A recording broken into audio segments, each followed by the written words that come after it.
പഞ്ചാര കുറയാതെ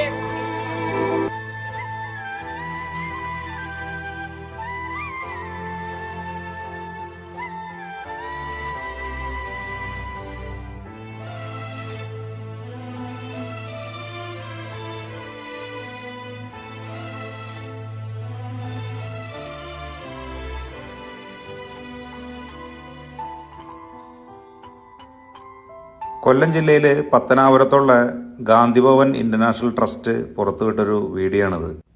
Kayamkulam MSM higher secondary സ്കൂളിലെ NSSന്റെ വാളണ്ടിയേഴ്സും അധ്യാപകരും ഗാന്ധിഭവൻ സന്ദർശിച്ചപ്പോൾ എടുത്തിട്ടുള്ളൊരു വീഡിയോ. സാധാരണ സ്കൂളിൽ നിന്നും കോളേജിൽ നിന്നൊക്കെ ആളുകൾ ടൂറിസ്റ്റ് ഡെസ്റ്റിനേഷൻ സന്ദർശിക്കാൻ പോകാറുണ്ട്, വലിയ വലിയ സിറ്റികൾ സന്ദർശിക്കാൻ പോകാറുണ്ട്, മൃഗശാല